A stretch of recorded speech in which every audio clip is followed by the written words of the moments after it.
Hello guys, welcome to the channel of career quest. And आज के इस Indian Express analysis में discussion में I welcome you all.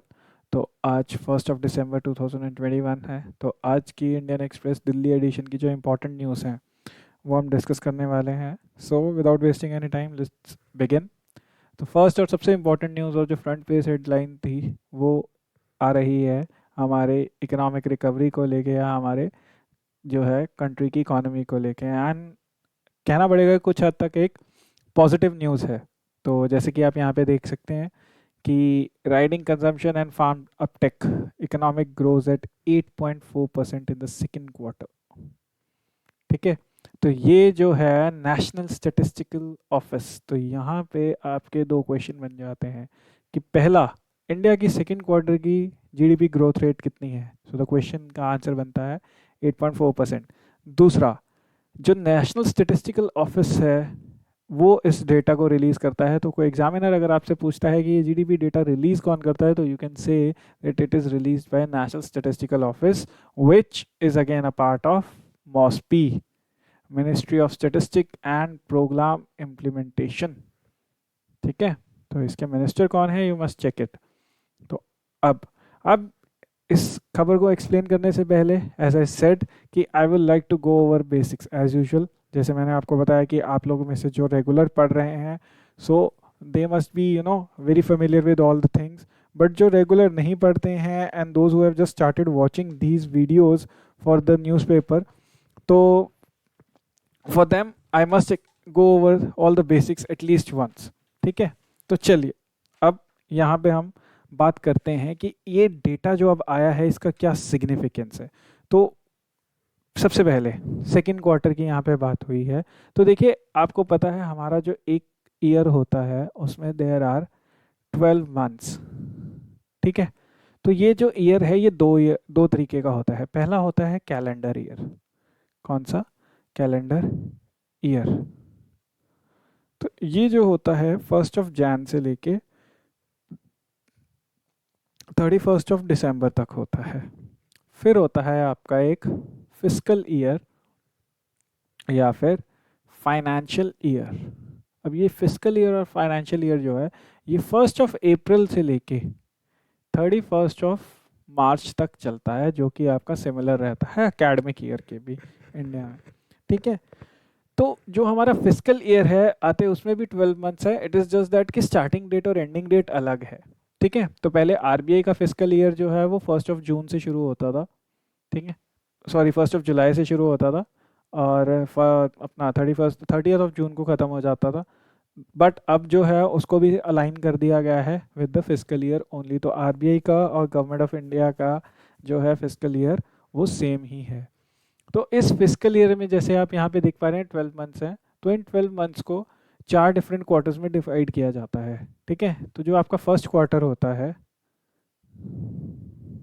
Again this is very basic, जिसको पता है वेल एंड गुड, जिसको नहीं पता they must understand this before going any further. तो जो फर्स्ट क्वार्टर होता है that starts from 1 April as usual and it ends on 30th of June. ठीक है। तो ये इसमें 3 महीने आपके आ जाते हैं। तो पूरा अप्रैल, मई and then the complete June. तो ये आपका है फर्स्ट क्वार्टर।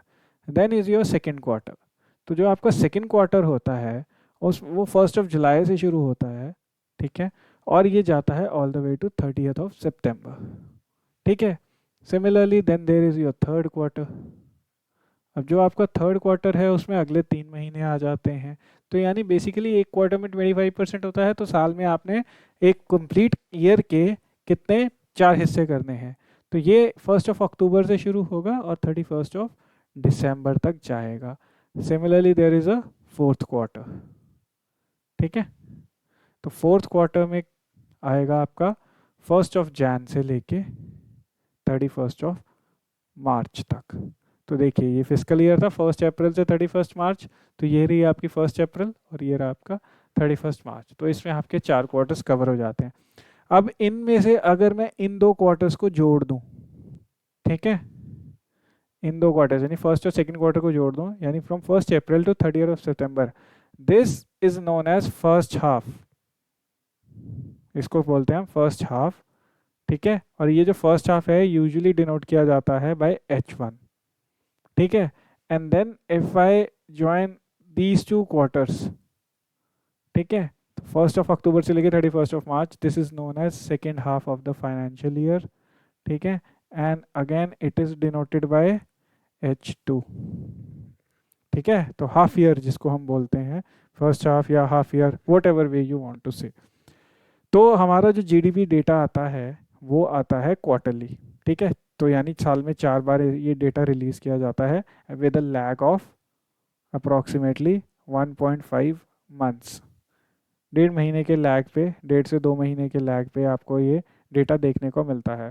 तो जैसे ये डेटा आउट हो जाता है तो उसके बाद ऑटोमेटिकली जो है हम देख लेते हैं कि उस क्वार्टर में कितनी ग्रोथ रही थी। तो जो 4 क्वार्टर्स में हमारे पास ग्रोथ आती है हम उसकी एवरेज निकाल लेते हैं। तो एवरेज तो आपको पता ही है ना, sum of observations upon number of observations. तो यहाँ पे सम ऑफ ऑब्जर्वेशंस जो है वो 4 ऑब्जर्वेशंस है डिवाइडेड बाय 4। तो इससे क्या आ जाते हैं हमारे पास, जो एनुअल जीडीपी ग्रोथ रेट, ठीक है, तो इससे हमारे पास आ जाती है एनुअल जीडीपी ग्रोथ रेट। अब क्योंकि रेट है तो ये हमेशा परसेंटेज में ही डिनोट किया जाता है, जैसे कि यहाँ पे किया गया है 8.4%, ठीक है। तो अब जो है it is a good news, because अगर हम पिछले क्वार्टर से इसको करें, अब इसका कॉरस्पॉन्डिंगली पिछला क्वार्टर क्या होगा, तो ये जो आपका जो डेटा आया है 8.4 का, ये मैं पहले बता दूं ये सेकेंड क्वार्टर के लिए आया है। तो यानी अगर हम 1 जुलाई से 30 सितंबर की बात करें, इस साल के नहीं बल्कि 2020 के, तो उस टाइम पे जो इंडिया के सेम सेक्टर्स की परफॉर्मेंस थी, इकोनॉमिक परफॉर्मेंस थी, उसी को ही जो है ना बेस माना जाता है। अब जैसे मैं आपसे पूछूं कि 90 इज व्हाट, ज़्यादा है या कम है, तो आप कहेंगे कि सर किस चीज़ से, आपको एक रेफरेंस नंबर चाहिए ना। अगर मैं आपको कहूँ कि रेफरेंस नंबर आपका 100 है तो आप कहोगे सर ये कम है, 90 is less than 100। But if I say कि your reference number is 80, then you will say no sir, 90 is greater than 80, right? So similarly जो आपका 80 या ये जो आपका 100 था, ये आपका बेस था। तो जो जुलाई 1 जुलाई से लेके 30 सितंबर 2020 में जो हमारी इकोनॉमिक परफॉर्मेंस थी वो बेस होती है, और उसके बेस पे जो है उसी के ऊपर जो है बेस मान के हम सारी कैलकुलेशंस करते हैं और वहाँ से हमें मिलता है। तो कॉरस्पॉन्डिंगली अगर पिछले क्वार्टर की बात करें तो जैसे आपको पता ही है कि बहुत ज़्यादा स्ट्रिक्ट जो है वो लॉकडाउन लगा हुआ था 2020 में। तो हमें जो है ऑलमोस्ट जो है नॉर्मेलिटी बहुत, मतलब 70% ऑफ द नॉर्मेलिटी जो है वो हमें फाइनली जाके अक्टूबर नवंबर में देखने को मिलती है। तो उसी चीज़ के बाद जो है आप यहाँ पे देख सकते हैं कि एक बेस इफेक्ट आता है, क्योंकि उस टाइम पे परफॉर्मेंस बहुत ख़राब थी। अब आप ऐसे सपोज कीजिए कि लेट्स से एक बच्चा है, ठीक है, उसके मार्क्स फर्स्ट टर्म में आए 40, ठीक है, और नेक्स्ट टर्म में उसके मार्क्स आ रहे हैं 60, राइट। तो हम कहेंगे हाँ यार इंक्रीमेंट तो हुआ है, बट व्हाट इफ अगर टोटल मार्क्स ही 120 थे, तो अभी तो वो सिर्फ 50% ही पहुंचा है, ठीक है। Although in the case of GDP calculations and everything, let me tell you one thing very clear, हमें नहीं पता कि मैक्सिमम क्या है। मैक्सिमम कंट्री की इकोनॉमी पे, उसकी जीडीपी पे डिपेंड करता है कि वो कहाँ तक जो है अपना ग्रोथ रेट इंक्रीज कर सकती है, वहाँ पे क्या इकोनॉमिक फैक्टर्स क्या हैं, वहाँ पे गवर्नमेंट कितनी स्टेबल है, वहाँ पे बिजनेस करना कितना आसान है। So there are multiple and multiple, मतलब hundreds of factors and variables that are responsible, right. So similarly, if we are seeing a growth, it is somehow responsible to a base effect, because पिछले साल base थोड़ा लो था। तो economist ने कहा कि ये जो बेस इफेक्ट है हमें थर्ड क्वार्टर से, यानी जो अब चल रहा है इस क्वार्टर से ये इफेक्ट जो है कम होता दिखना शुरू हो जाएगा। सो this is the time that one must be very careful, because अभी जो ओमिक्रॉन वेरिएंट आ रहा है उस वजह से भी प्रॉब्लम्स हो सकती हैं। सो एनीवेज, और इसी को ही बोलते हैं वेनिंग ऑफ बेस इफेक्ट, क्योंकि पिछले साल जैसे मैंने आपको कहा कि हमें कुछ हद तक 70% नॉर्मेलिटी, 70 to 80% नॉर्मेलिटी अक्टूबर के अराउंड देखने को मिल गई थी, ठीक है, और उसी वजह से जो है परफॉर्मेंस इंक्रीज होनी शुरू हो गई थी इकोनॉमी की, तो बेस जो है वो भी इंक्रीज हो गया है। ऑलराइट, तो इट्स जस्ट लाइक दैट। तो यही होता है waning of base effect. But anyways it's still a good news, ऐसा नहीं है कि ग्रोथ हुई ही नहीं है। ये मैं आपको बेसिक्स बता रहा था। अब मैं आपको एब्सोल्यूट टर्म्स में बताता हूँ कि है क्या। तो इसमें आप याद रखिए जीडीपी जो कि ग्रॉस डोमेस्टिक प्रोडक्ट होती है वो होती क्या है। इसमें आते हैं कि इंडिया में जितने भी प्राइवेट इंडिविजुअल्स हैं, ठीक है, वो कितना पैसा स्पेंड कर रहे हैं, प्लस गवर्नमेंट कितना पैसा स्पेंड कर रही है, प्लस जो बिजनेस है वो कितना इन्वेस्टमेंट कर रहे हैं, ठीक है। और उसके बाद जो भी आपका एक्सपोर्ट इंपोर्ट करके जो नेट गेन बनता है, यानी आप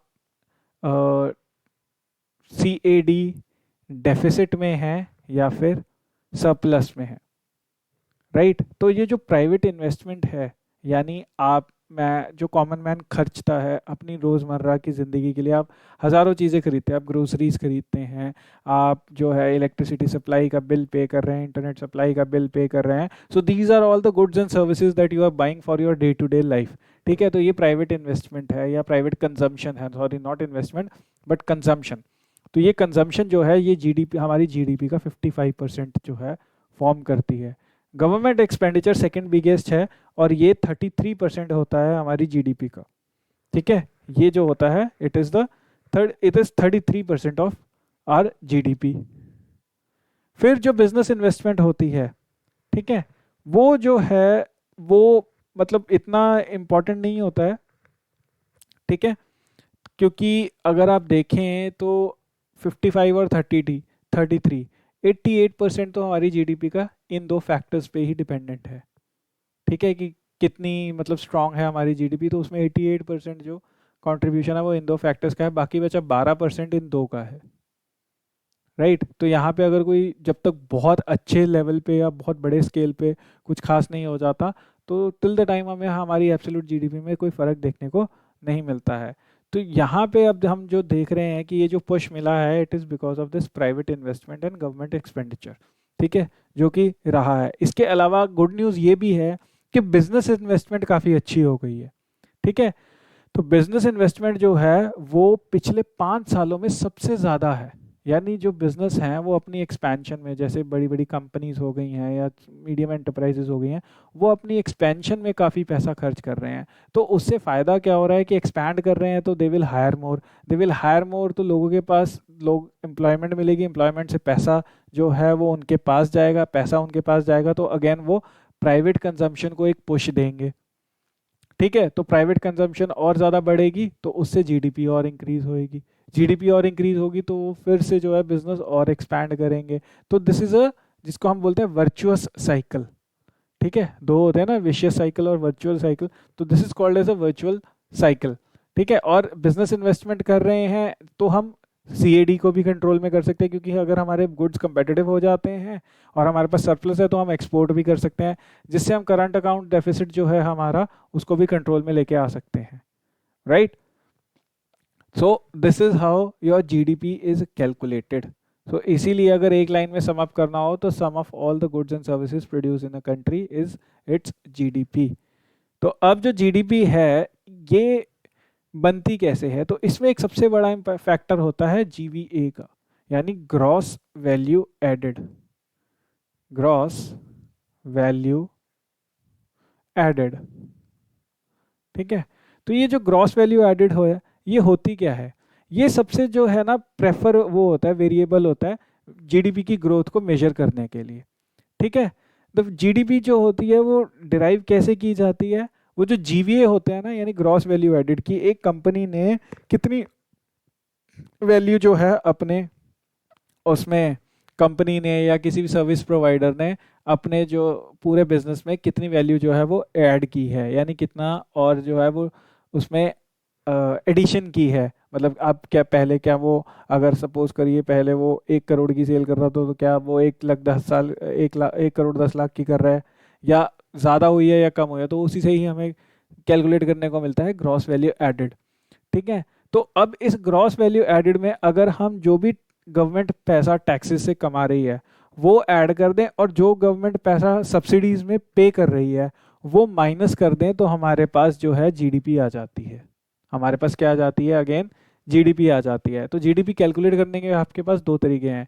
एक तो ये तरीका है कि private consumption, government expenditure, business investment, और आप नेट इंपोर्ट एक्सपोर्ट का टोटल कीजिए। दूसरा है आपके पास कि जीवीए, जो आपकी ग्रॉस वैल्यू एडेड है, इसमें आप टैक्सेस, टैक्स इनकम ऐड कर दीजिए, और सब्सिडी एक्सपेंडिचर वो सब सब्ट्रैक्ट कर दीजिए।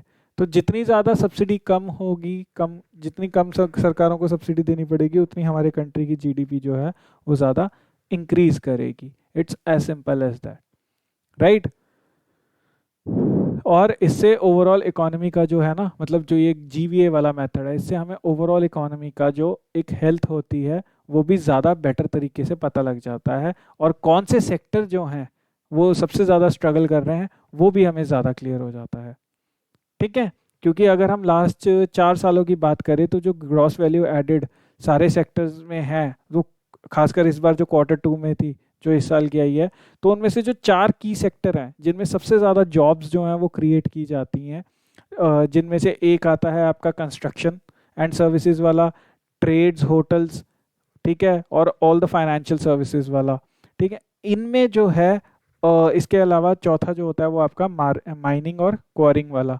ये 4 सेक्टर्स जो हैं ये सबसे ज़्यादा जॉब्स जनरेट करते हैं इकोनॉमी में। ठीक है। और इनमें जो जीवीए अगर ऐड, जीवीए जो यानी ग्रॉस वैल्यू एडेड सबसे ज़्यादा आती है, तो यानी उसका डायरेक्ट और बहुत अच्छा इम्पैक्ट आपको देखने को मिलता है हमारी इकोनॉमी पे। ठीक है। जबकि अगर ये जीवीए लेवल्स इन सेक्टर्स में लो हैं, तो मतलब हमें यहाँ से एक जो इंडिकेशन मिलती है, या आप कह लीजिए जिस निष्कर्ष पे या जिस इन्फ्रेंस पे आप पहुंच सकते हैं, वो ये है कि एम्प्लॉयमेंट जो है वो काफ़ी लो चल रही है इन दी सेक्टर में, और जिसकी वजह से इनमें ग्रोथ अपॉर्चुनिटी और इन सेक्टर्स की ग्रोइंग अपॉर्चुनिटी काफ़ी कम है। ठीक है। तो ये चीज़ है।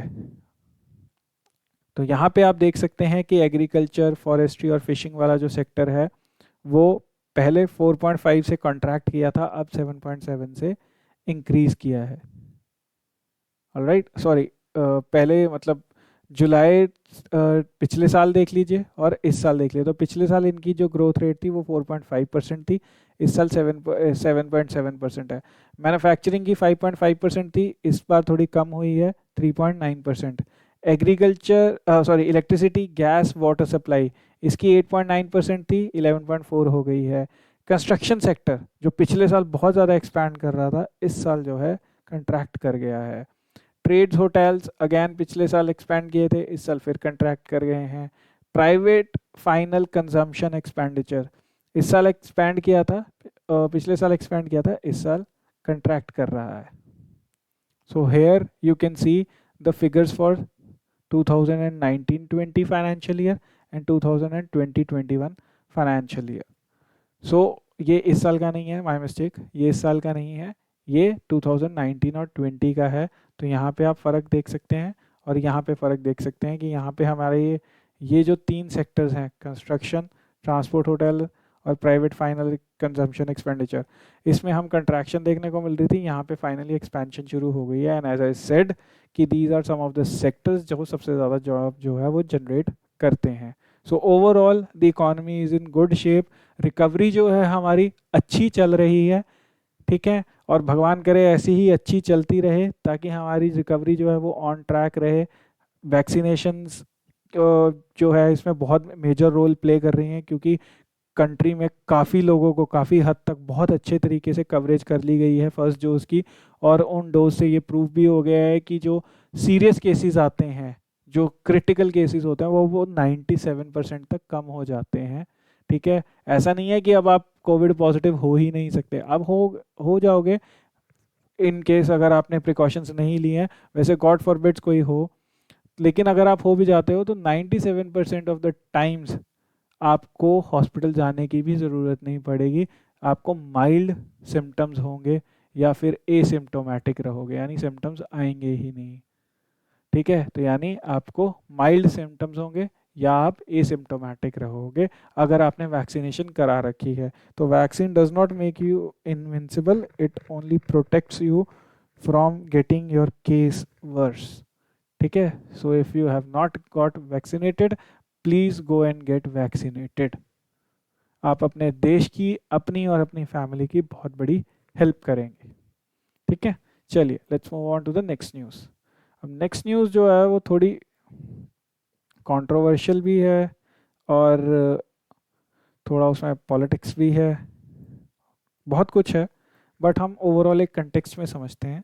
तो यहाँ पे आप फोटोग्राफ में जो इन जेंटलमैन को देख रहे हैं, this is mister Pankaj Singh. ये बीएसएफ के डीजी हैं, यानी डायरेक्टर जनरल हैं बीएसएफ के। तो बीएसएफ एक पैरामिलिट्री है। क्या है? पैरामिलिट्री फोर्स है। ठीक है। तो बीएसएफ जो है, अब हमारे, आपको पता ही होगा, इंडिया पाकिस्तान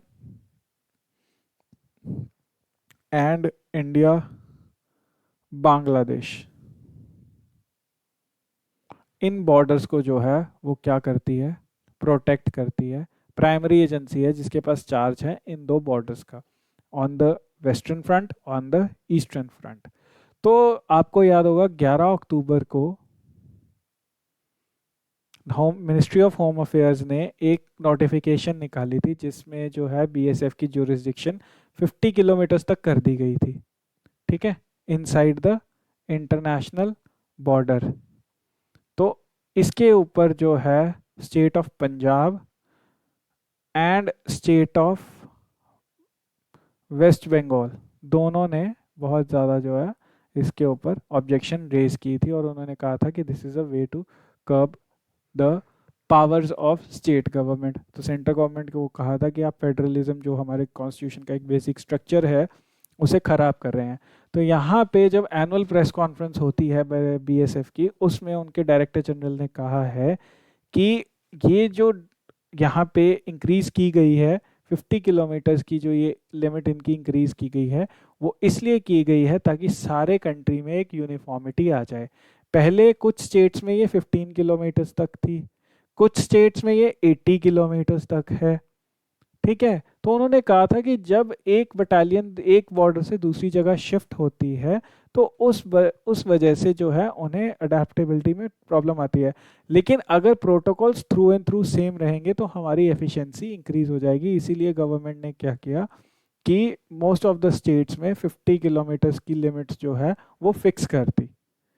तो उस चीज़ के लेके यहाँ पे बीएसएफ के डीजी ने जो है एक एक्सप्लेनेशन दी है। दूसरी उन्होंने जो एक्सप्लेनेशन दी है जिसकी वजह से ये हेडलाइन बनी और फ्रंट पेज बनी है, वो ये है कि यहाँ पे इन एरियाज में, specially in the state of West Bengal and Assam, तो ये जो दो स्टेट हैं वेस्ट बंगाल एंड असम, अब आपको पता है ये हमारी ईस्टर्न साइड की स्टेट्स हैं और ये बॉर्डर शेयर करती हैं बांग्लादेश के साथ। ठीक है, ये वाला बॉर्डर शेयर करती हैं दोनों स्टेट्स। तो यहाँ पे वो कह रहे हैं कि बॉर्डर एरियाज में एक डेमोग्राफिक चेंज जो है वो डेलिबरेटली लेके आया जा रहा है, जिसकी वजह से बॉर्डर्स पे जो है tension and the atmosphere has become difficult. तो यहाँ पे ये नेशनल सिक्योरिटी को एक डायरेक्ट थ्रेट हो सकता है। एंड दैट इज़ वाई जो बीएसएफ के डीजी हैं वो कह रहे हैं कि गवर्नमेंट ने ये, शायद मुझे लगता है कि इसीलिए ये 50 किलोमीटर्स का रूल किया है। अब इसकी इस पर्टिकुलर टॉपिक के ऊपर मैंने एक डेडिकेटेड वीडियो बनाई हुई है जो हमारे चैनल पे है। उस वीडियो का लिंक जो है मैं डिस्क्रिप्शन में शेयर भी कर दूंगा, आप उसे देख लीजिएगा। लेकिन जो न्यूज़ अभी फ़िलहाल हम डिस्कस कर रहे हैं उसमें मैं आपको समझा देता हूँ कि इशू क्या था। तो इशू, जैसे कि आपने देखा कि यहाँ पे वेस्ट बंगाल और पंजाब ने जो है वो प्रोटेस्ट किया है और बेसिकली ये ऑपोजिशन रूल्ड स्टेट हैं। इनमें जो पार्टी सेंटर में पावर पे है वो नहीं है, बल्कि उसकी ऑपोजिशन वाली पार्टी पावर में है। तो that is why they are saying कि इन्होंने ऑब्जेक्ट किया है। तो बीएसएफ डायरेक्टर जनरल ने यहाँ पे कहा है कि क्योंकि इन बॉर्डर एरियाज में डेमोग्राफिक चेंज हो रहा है, जिसकी वजह से वहाँ पे जो है डेमोक्रेटिक चेंज भी आ रहा है, सो फॉर दैट वहाँ पे थोड़ा माहौल जो है आउट ऑफ कंट्रोल जा रहा है। अब इस बात को कोई डिनाई नहीं कर सकता the over the recent past, अगर हम पिछले 2-3 महीने के हम देखें तो इंडो पाक बॉर्डर पे, स्पेशली पंजाब स्टेट में जो है बॉर्डर रीजन्स पे, आप ड्रोन एक्टिविटीज़ बहुत ज़्यादा इंक्रीज हो गई हैं। ठीक है, पंजाब के ऊपर। तो वहाँ से वेपन्स भी ड्रॉप किए जा रहे हैं, ठीक है, ड्रग्स भी ड्रॉप किए जा रहे हैं, और और भी बहुत सारी जो है इलीगल एक्टिविटीज़ हो रही हैं। तो इससे जो है नेशनल सिक्योरिटी को और सोशल सिक्योरिटी को, दोनों को ही एक बहुत बड़ा खतरा है। तो गवर्नमेंट ने इसीलिए under Indian passport act as well as Indian passport entry act जो है बीएसएफ की ये पावर जो है जुरिस्डिक्शन इंक्रीज कर दी। अब ऐसा नहीं है कि अब बीएसएफ जो है यहाँ पे पुलिस को रिप्लेस करेगी, जी नहीं, पुलिस की पावर इंटैक्ट रहेगी। बीएसएफ अरेस्ट कर सकती है किसी को भी, कहीं पे भी जो है सर्च कर सकती है up to 50 kilometres from the international border inside the Indian territory. तो ये चीज़ है, पर उसमें पुलिस को रिप्लेस नहीं किया गया है, बल्कि बीएसएफ को जो है थोड़ी पावर्स एक्स्ट्रा दे दी गई हैं। अगर बीएसएफ कभी कोई किसी को अरेस्ट करता है और किसी एरिया में सर्च करके वहाँ से कोई चीज़ें सीज करता है, तो फाइनली जो प्रोसिक्यूशन की जिम्मेदारी होगी, चार्जशीट फाइल करने की जिम्मेदारी होगी, वो उस स्टेट की रिस्पेक्टिव पुलिस के पास ही रहेगी। ऐसा नहीं है कि वो पावर्स छीन ली गई है, नहीं, वो पावर्स उन्हीं के पास रहेंगी। As I said, I have made a video जिसका लिंक मैं डिस्क्रिप्शन में शेयर कर दूंगा, ठीक है। तो ये थी इसकी, ये था दूसरा टॉपिक। Let's move on. तो again coming back to the economy, तो कोर सेक्टर आउटपुट जो है वो इंक्रीज हो गया है बाय 7.5%। अब जब जीडीपी ही इंक्रीज कर गई है तो कोर सेक्टर क्यों नहीं करेगी। अब ये कोर सेक्टर होता गया है, तो कोर आपको पता ही होगा किसी भी चीज़ की जो सबसे नो बेस और फाउंडेशन होती है, उसे ही हम उसे कोर बोलते हैं। तो इंडिया की इकोनॉमी का जो कोर सेक्टर है उसमें डिफरेंट डिफरेंट जो है इंडस्ट्रीज आती हैं। तो सबसे पहले देखते हैं इनमें कौन कौन सी इंडस्ट्रीज आती हैं। तो इसमें जो आती हैं कोल, ठीक है, उसके बाद क्रूड ऑयल,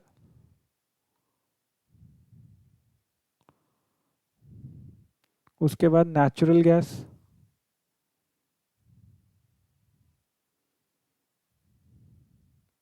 ठीक है, रिफाइनरी प्रोडक्ट्स,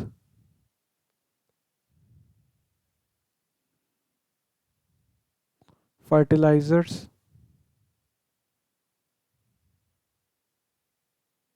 ठीक है, उसके बाद आपका जो आता है स्टील, सीमेंट,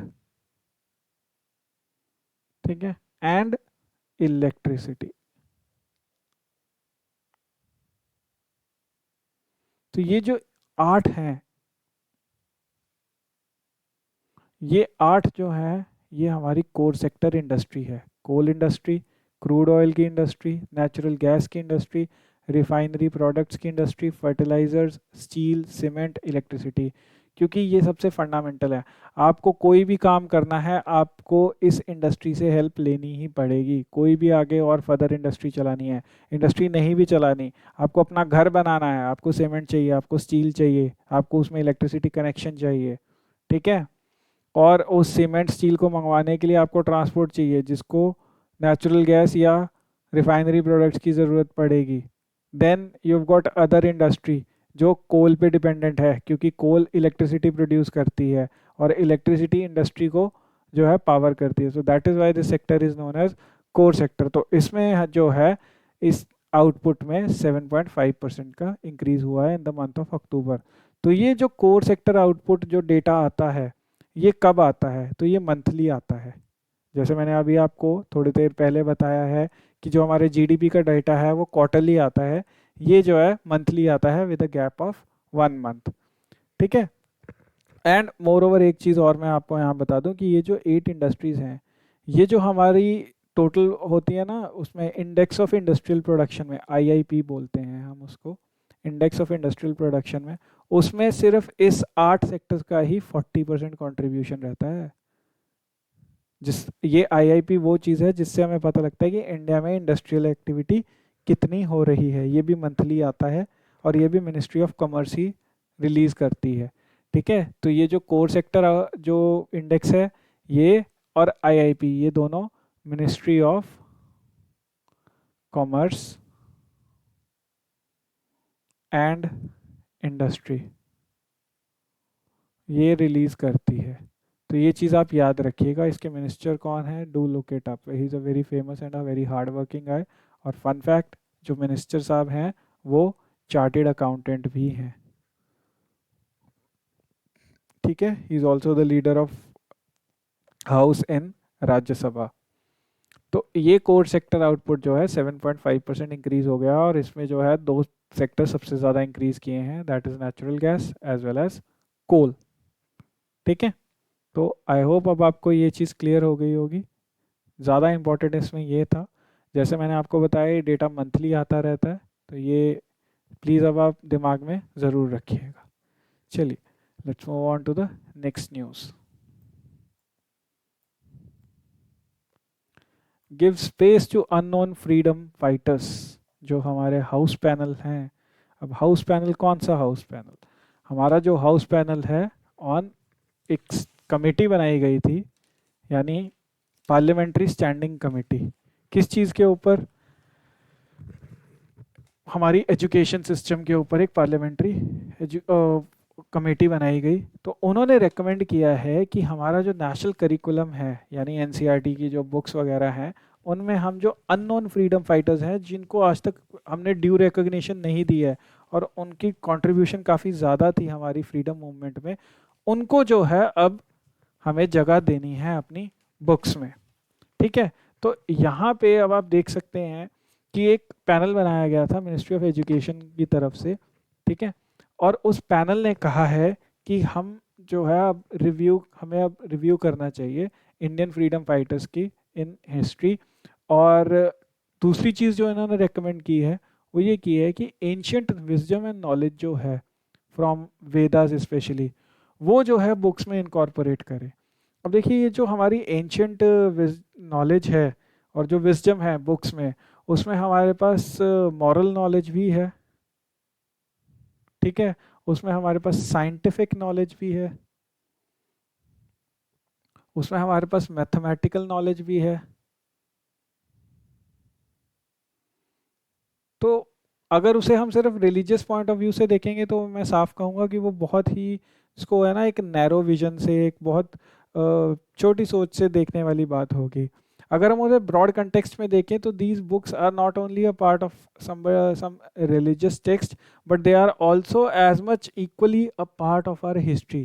क्योंकि इन बुक्स को, जो हम महाभारत है, रामायण है, जो एपिक्स हैं, ग्रेट एपिक्स हैं, ठीक है, उसके बाद जो उपनिषद्स हैं, जो पुराण्स हैं, जो वेदास हैं, इनको as a source of history और हिस्टोरिकल टेक्स्ट के रूप में भी कंसिडर किया जाता है। बिकॉज एट द टाइम, उस टाइम पे सोसाइटी कैसी थी, क्या खास था, क्या प्रिवेलेंट था, वो इन्हीं बुक से पता लगता है। फॉर एग्जाम्पल, आज के टाइम में जैसे I am sure most of you have must have heard Chetan Bhagat. तो चेतन भगत आज नॉवेल्स लिखता है, तो उसकी नॉवल से हमें पता लगता है ना कि आज की सोसाइटी में क्या चल रहा है। जैसे वो लिखता है कि मैं इस इंस्टीट्यूट में पढ़ता था, तो हमें पता, अब आज से 100-200 साल बाद जब कोई उसकी बुक उठा के पढ़ेगा तो उसे पता लगेगा, अच्छा ऐसा एक इंस्टीट्यूशन था, वहाँ ये पढ़ता था।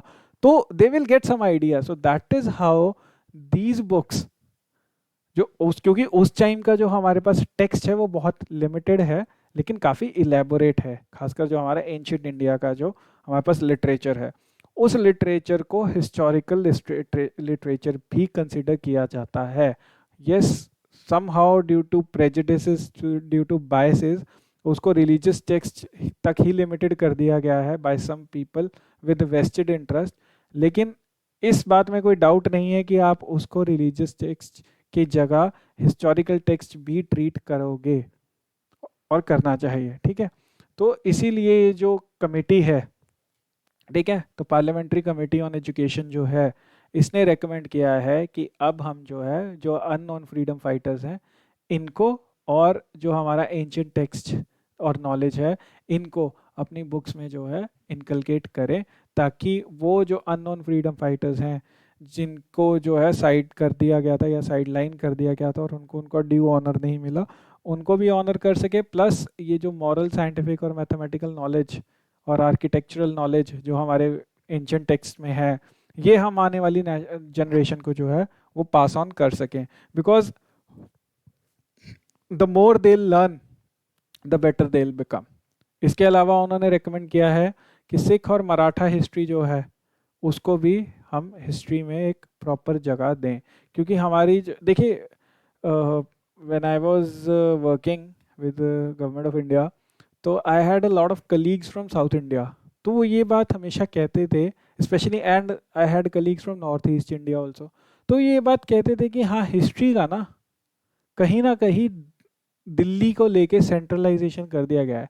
मतलब अगर हम हिस्ट्री पढ़ते हैं एक ब्रॉड सेंस में इंडिया की, तो दिल्ली के सेंटर्ड ही रहती है, नॉर्थ इंडिया के सेंटर्ड ही रहती है, साउथ इंडिया की बात नहीं की जाती है। ठीक है। हमारे यहाँ पे बात की जाती है दिल्ली सल्तनत की, हमारे यहाँ पे बात की जाती है मुगल्स की, हमारे यहाँ पे बात की जाती है और नॉर्थ इंडिया के जैसे जो वो थे, डायनेस्टीज थी, गुप्तास थे या कुषाण्स थे। लेकिन चोलास की बात बहुत कम की जाती है। ठीक है। पल्लवास की बात बहुत कम की जाती है, जबकि ये ऐसी डायनेस्टीज थी जो पता नहीं 1000 साल तक चलती रही हैं। क्योंकि हमें संगम टेक्स्ट में भी चोलास का मेंशन देखने को मिलता है, और हमें लेट एंशियंट हिस्ट्री में भी और अर्ली मिडिवल हिस्ट्री में भी चोलास का मेंशन देखने को मिलता है। फिर अगर हम बात करें असम या नॉर्थ ईस्ट की हिस्ट्री की, तो उसका तो हमें कहीं नामो निशान देखने को नहीं मिलता है। जबकि जो अहोम किंगडम था, वो 600 साल तक टिका था। ठीक है। वो 1300 एंड समथिंग में सेटअप हुआ था, 28 के अराउंड, और 1826 तक वो चलता गया था लगातार। 1826 में ब्रिटिशर्स ने जीता, ब्रिटिशर्स ने धोखे से वहाँ पे वो रिवोल्ट करवा के तो उस किंगडम को जो है अपने अंडर कैप्चर कर लिया था। ठीक है। और ये वो किंगडम था जिसने मुगल्स को 17 टाइम, एक नहीं, दो नहीं, तीन नहीं, 17 टाइम्स जो है डिफीट किया था। Yes, Mughals were defeated 17 times by the same kingdom. तो इनका हिस्ट्री में कहीं मेंशन नहीं है। So this panel has recommended कि इनको जो है एक ड्यू जगह दी जाए। ठीक है। तो अब आपको बता दूं यहाँ पे स्टैटिक से रिलेटेड कि जो पार्लियामेंट्री कमेटी होती है, ठीक है, उसकी फॉर्मेशन कैसे होती है। तो आपने पढ़ा ही होगा कि जो पार्लियामेंट्री स्टैंडिंग कमेटी होती है, वो 31 मेंबर कमेटी होती है। ठीक है।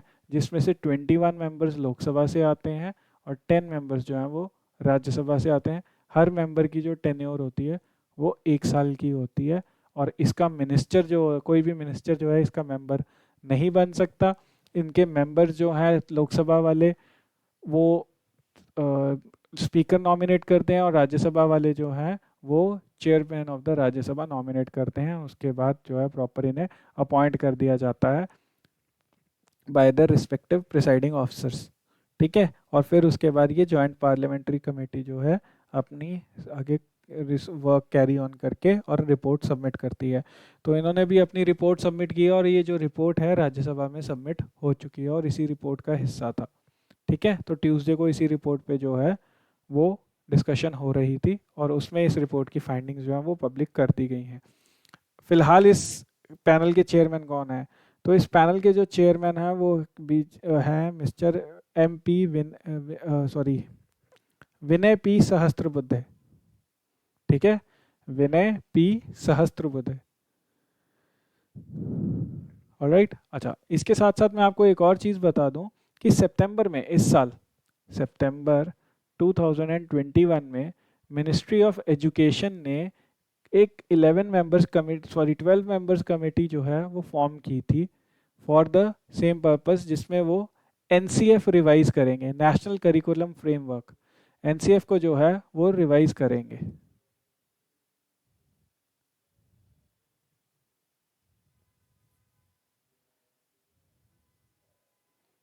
तो एनसीएफ रिवाइज करेंगे, तो इसमें जो है पैनल में आप देख सकते हैं कि 12 मेंबर्स हैं, और इसके चेयरमैन जो हैं वो बड़े ही फेमस हैं। उनका नाम है मिस्टर के कस्तूरी रंगन। ये इसरो के चेयरमैन रह चुके हैं। ठीक है। He is been a former chairman of ISRO. And अगर आपको याद हो, तो जो हमारी न्यू एजुकेशन पॉलिसी आई है 2020 में, वो पॉलिसी को लाने वाले, फ्रेम करने वाले, ड्राफ्ट करने वाले जो कमेटी थी, उसके चेयरमैन भी मिस्टर के कस्तूरी रंगन ही थे। ठीक है। तो एनईपी जो कमेटी थी उसके चेयरमैन भी मिस्टर के कस्तूरी रंगन ही थे। तो अब यहाँ पे आप देख सकते हैं कि एक तरफ तो पार्लियामेंट्री कमेटी ने भी अपनी रिपोर्ट सबमिट कर दी है, और मिस्टर के कस्तूरी रंगन पैनल जो है वो भी अपना काम कर रहा है, और वो भी जल्दी ही अपनी रिपोर्ट जो है वो सबमिट करेगा। ठीक है, एनसीएफ की चेंजेस के लिए और हमारी एनसीईआरटी के करिकुलम के लिए। चलिए, let's move on to the next news. और आज की जो लास्ट न्यूज़ है वो इस एक फ़ोटो से समअप करना चाहूँगा।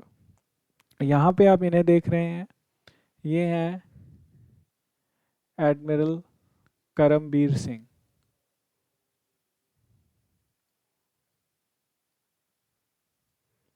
एडमिरल करमबीर सिंह ये जो हैं रिटायर हो रहे हैं as chairman of naval staff, chief of naval staff.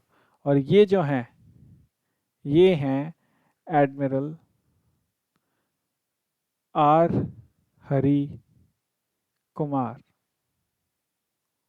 ठीक है, ओ यहाँ पे लिखा हुआ है, तो यहाँ पे आप देख सकते हैं एडमिरल आर हरी कुमार, ये जो हैं नए नेवी चीफ हैं इंडिया के, और जो आउटगोइंग हैं वो हैं एडमिरल करमबीर सिंह।